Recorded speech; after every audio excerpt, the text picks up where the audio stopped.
పొత్తులో దాదాపు టికెట్ పోయినంత పనైంది. రెండో జాబితాలో కూడా తన పేరు రాకపోయేసరికి చంటి పిల్లాడిలా కుమిలిపోయాడు. ఇంకేముంది, కన్నీళ్లు పెట్టుకున్నాడు. ఎట్టకేలకు టికెట్ను పట్టేశాడు. అధినేత మనసును సైతం మెలిపెట్టిన ఆ లీడర్ ఎవరు? ఏడ్చి మరీ టికెట్ సాధించారు. సరే, మరి గెలుపు జెండా ఎగరేస్తారా?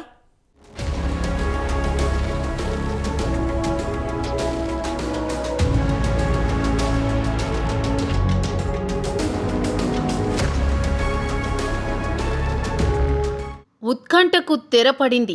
ఉత్సుకత వీడింది. ఎట్టకేలకు పెనమలూరు టీడీపీ అభ్యర్థి పేరు ఖరారైంది. ఇన్నాళ్లు టెన్షన్ పెట్టిన పెనమలూరు బంతి చివరికి బోడె ప్రసాద్ కోర్టులోకి చేరింది.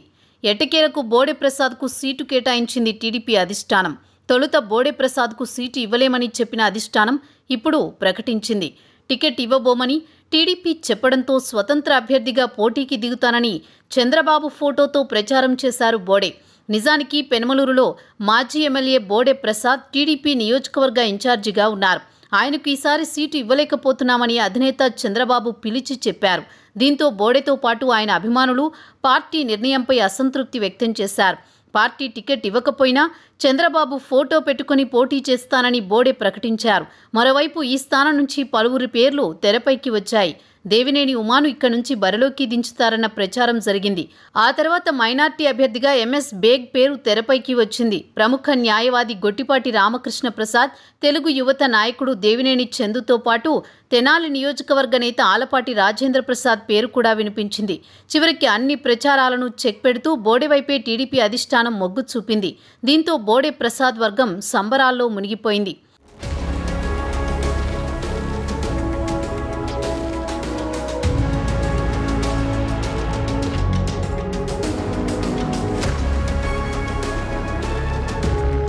వైసీపీ అధిష్టానం అనూహ్యంగా పెనమలూరు నుంచి మంత్రి జోగి రమేష్ని బరిలోకి దింపగా సిట్టింగ్ ఎమ్మెల్యేగా ఉన్న పార్థసారథి ఫ్యాన్ కింద నుంచి పక్కకు జరిగి సైకిల్ ఎక్కారు. అయితే పార్థసారథిని అక్కడి నుంచి బరిలోకి దింపకుండా పక్కకు జరిపిన టీడీపీ అధిష్టానం నూజివీడు నియోజకవర్గం నుంచి పోటీకి పెట్టింది. అయితే పెనమలూరు నుంచి ఎవరైతే బాగుంటుందని తర్జన భర్జన పడింది. సర్వేలు నిర్వహించింది. ఈ నేపథ్యంలో పెనమలూరు ఇన్ఛార్జిగా ఉన్న బోడే ప్రసాద్కు టికెట్ లేదనే సందేశాన్ని పంపింది.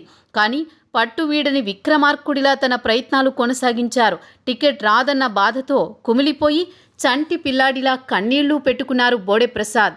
బోడే ప్రసాద్ కన్నీళ్లకు అధినేత చంద్రబాబు గుండె కరిగిందో లేదంటే బోడే ప్రసాద్ను అదృష్ట దేవత కరుణించిందో తెలియదు కానీ చివరకు ఆయనకే టికెట్ దక్కింది.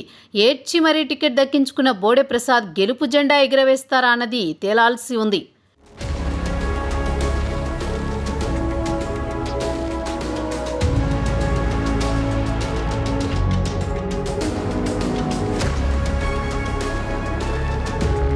ఇప్పటికే ప్రచారం కూడా మొదలుపెట్టిన బోడే ప్రసాద్కు మూడో విడతలో టికెట్ కేటాయించడంతో ఆయన చంద్రబాబుకు కృతజ్ఞతలు తెలిపారు.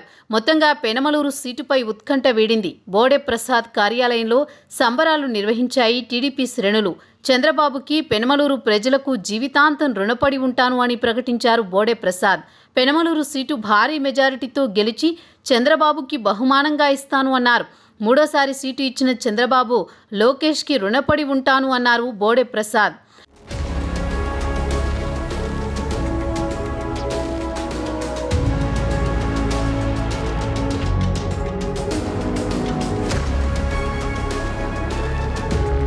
ఇక బోడే ప్రసాద్కు పెనమలూరు సీటు ఇవ్వడంతో మంత్రి జోగి రమేష్ సంబరాలు చేసుకుంటున్నారు. చంద్రబాబు అనేక సర్వేలు చేయించాడు. నా మీద పోటీ చేయడానికి చంద్రబాబు భయపడ్డాడు. గత్యంతరం లేక చివరికి బోడేకి సీటు ఇచ్చాడు అంటూ ఎద్దేవా చేశారు జోగి రమేష్.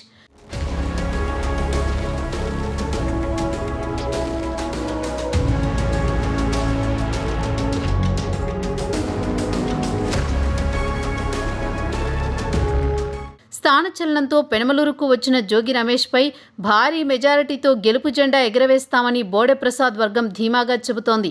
అందుకోసం ఇప్పటికే ప్రచార పర్వంలో వ్యూహాత్మకంగా అడుగులు వేస్తున్నామని చెబుతున్నారు. జనసేన, బీజేపీ అండతో పెనమలూరును గెలిచి చంద్రబాబుకు కానుకగా ఇస్తామని చెబుతున్న బోడే ప్రసాద్ లక్ష్యం ఏ మేరకు నెరవేరేనో వేచి చూడాలి.